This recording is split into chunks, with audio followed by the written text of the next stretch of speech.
वज़ीर आला सिंध सैयद मुराद अली शाह के खिलाफ Nooriabad power plant corruption reference की समाअत। एहतसाब अदालत के जज नासिर जावेद राना ने रेफरेंस की समाअत की। वज़ीर आला सिंध सैयद मुराद अली शाह एहतसाब अदालत में पेश हुए। अदालत की जानिब से वज़ीर आला सिंध सैयद मुराद अली शाह की हाजिरी लगा दी गई है। आपको बताएं, एहतसाब अदालत इस्लामाबाद में जो वज़ीर आला सिंध है मुराद अली शाह के खिलाफ करप्शन केसेस हैं। जमान मुखल इसी पर मजीद बताएंगे। जी जमान, बताएगा।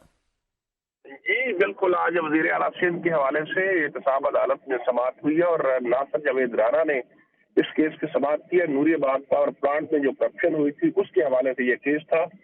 तो वज़ीर आला सिंध की तरफ से उनके दो वकला पेश हुए थे और उन्होंने अदालत से इस्तः की कि कार्रवाई को आगे बढ़ाने के लिए हमें मजीद मौका दिया जाए। इस पर अदालत ने उन्हें 18 तारीख जो है वो दे दी है। दूसरी जानब जो राजा परवेज अशरफ है उनके वकील भी पेश हुए थे। राजा परवेज अशरफ खुद भी पेश नहीं हुए, उन्होंने भी यही सजा की थी जिस पे तारीख को आगे बढ़ाकर 22 तारीख उनको दे दी गई है। जी जी सही, 22 तारीख दे दी गई है। बहुत शुक्रिया जमान।